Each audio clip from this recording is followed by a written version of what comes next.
आज आज हम लोग बात करेंगे एल्कोहल, फिनाल और ईथर की। एल्कोहल, फिनाल, ईथर में एल्कोहल की पहचान क्या होती है? OH। इसमें से पहले देखना है प्राथमिक एल्कोहल या 1 डिग्री एल्कोहल किसे कहते हैं। तो कहते हैं कि ऐसा एल्कोहल जिसमें केवल एक एल्किल ग्रुप पाया जाता है, सिंगल R पाया जाता है, उसको प्राथमिक एल्कोहल या 1 डिग्री एल्कोहल कहा जाता है। R का मतलब क्या हुआ? सिंगल बॉन्ड CH3 या सिंगल बॉन्ड C2H5 एटसेट्रा, इसी तरीके का कोई एल्किल समूह। तो अगर एक R है तो प्राथमिक एल्कोहल या 1 डिग्री, अगर 2 R हैं तो द्वितीयक एल्कोहल या 2 डिग्री, 3 R हैं, R का मतलब एल्किल ग्रुप, तो तृतीयक एल्कोहल या 3 डिग्री। अब OH के अकॉर्डिंग देख लीजिए, अगर एक OH पाया जा रहा है तो उसको मोनोहाइड्रिक एल्कोहल, 2 OH पाए जा रहे हैं तो डाईहाइड्रिक एल्कोहल, अगर 3 OH पाए जा रहे हैं तो ट्राईहाइड्रिक एल्कोहल।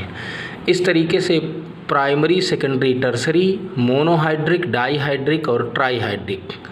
अब देखना है हमें मेथिल एल्कोहल बनाने की विधि।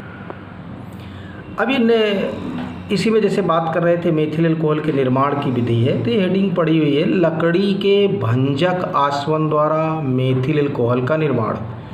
लकड़ी के भंजक आसवन द्वारा मेथिल एल्कोहल का निर्माण, इसको बहुत आराम से आप लोग देखिएगा, ठीक है। ये आप देखिए कि ये सर्वप्रथम एक लोहे का रिटार्ट लिया जाता है। ये जो आप देख रहे हैं जहाँ पर मैं इसको स्क्रैच कर रहा हूँ, ये क्या है? लोहे का एक रिटार्ट है। लोहे का एक रिटार्ट लिया जाता है। इस रिटार्ट में एक दरवाज़ा लगा हुआ है, ये देख लीजिए, इंडिकेट किया है।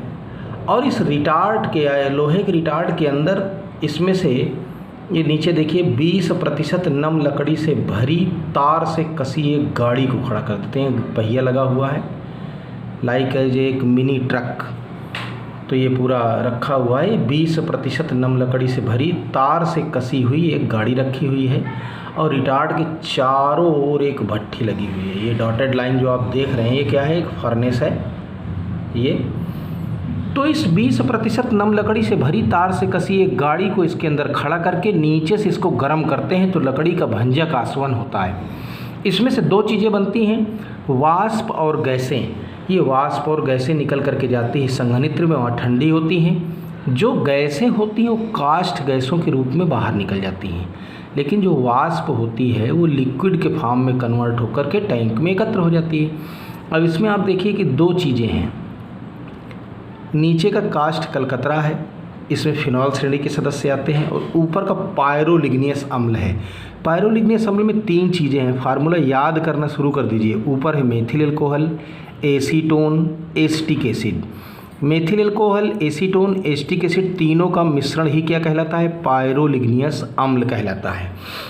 यहाँ तक एक बार फिर से आप देखिए, लकड़ी के भंजक आसवन द्वारा मेथिल एल्कोहल का निर्माण करने के लिए सर्वप्रथम एक आयरन का रिटार्ट लिया जाता है। इस रिटार्ट में एक दरवाज़ा लगा दिया जाता है। दरवाजे को खोल करके 20% नम लकड़ी से भरी तार से कसी एक गाड़ी को इसके अंदर खड़ा कर देते हैं। खड़ा करने के बाद इसके चारों ओर एक भट्ठी लगी होती, भट्ठी के द्वारा इसको जब गर्म करते हैं तो वाष्प और गैसें बनती हैं। ये निकल करके जाती हैं संघनित्र में, ठंडी होती हैं, और जो गैसें होती हैं वो काष्ठ गैसों के रूप में बाहर निकल जाती हैं। लेकिन जो लिक्विड होता है वो वाष्प के रूप में एकत्र हो जाता है, और वाष्प ठंडी होकर के द्रव के रूप में एकत्र हो जाती है इस टैंक में। ये 2 प्रकार का होता है। नीचे का काष्ठ कलकतरा, इसमें फिनॉल श्रेणी के सदस्य आते हैं, और ऊपर का होता है पायरोलिग्नियस अम्ल। इसमें 3 चीज़ें हैं, मेथिल एल्कोहल, एसीटोन और एसिटिक एसिड। पायरोलिग्नियस अम्ल को यहाँ से हम क्या करते हैं? हटा देते हैं। काष्ठ कलकतरे को अलग कर दिया जाता है। पायरोलिग्नियस अम्ल अलग हो गया, काष्ठ कलकतरा अलग हो गया। लेकिन हमारा एम अभी पूरा नहीं हुआ। हमारा टारगेट है इस मेथिल एल्कोहल को अलग करना।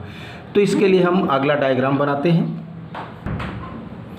अब जो पायरोलिग्नियस अम्ल आपने वहाँ से प्राप्त किया, उस पायरोलिग्नियस अम्ल से मेथिल एल्कोहल को हमें अलग करना है। अब इसके लिए क्या करते हैं? एक स्टैंड होता है, स्टैंड की सहायता से गोल पेंदी वाले फ्लास्क को कस दिया जाता है, नीचे बर्नर लगा देते हैं। फ्लास्क के अंदर पायरोलिग्नियस अम्ल को भर दिया जाता है। भर दिया हमने। इसमें 3 चीज़ें हैं, मेथिल एल्कोहल, एसीटोन और एसिटिक अम्ल। तीनों चीज़ें दिख रही हैं।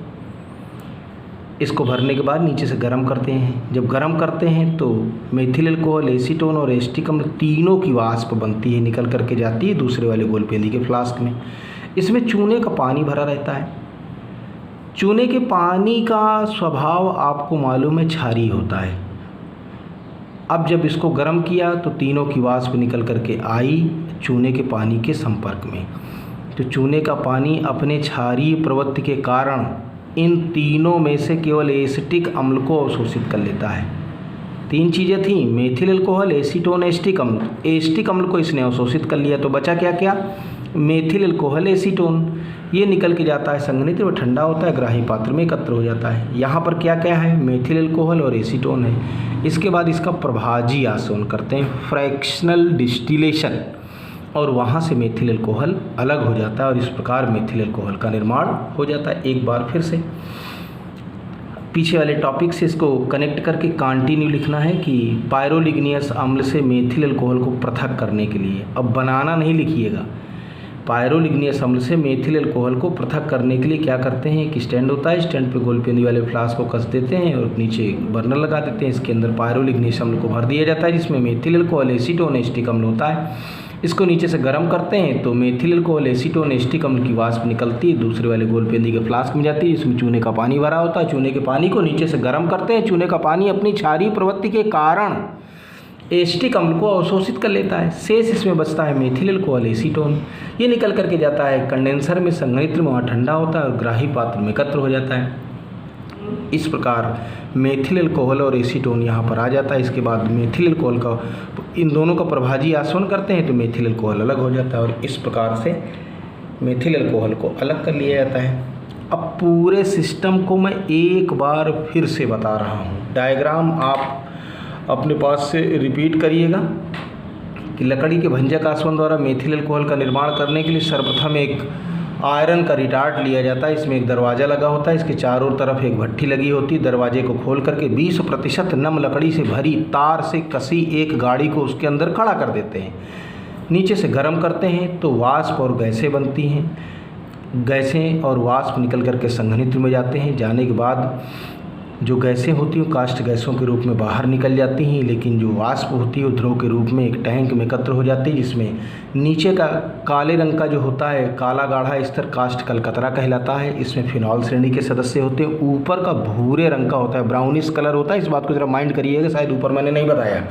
भूरे रंग का जलीय विलयन होता है, इसको पायरोलिग्नियस अम्ल कहा जाता है। इसमें से मेथिल अल्कोहल, एसीटोन और एसिटिक अम्ल पाया जाता है। इसके बाद ये डायग्राम आपके सामने बना हुआ है कि मैं पायरोलिग्नियस अम्ल से मेथिल अल्कोहल को पृथक करने के लिए क्या करते हैं कि स्टैंड होता है, स्टैंड पे गोलपेंदी वाले फ्लास्क को कस देते हैं, नीचे बर्नर लगा देते हैं, इसके अंदर पायरोलिग्नियस अम्ल को भर देते हैं और नीचे से गर्म करते हैं तो मेथिल अल्कोहल, एसीटोन और एसिटिक अम्ल तीनों की वाष्प बनती है, जाती है संघनित्र में।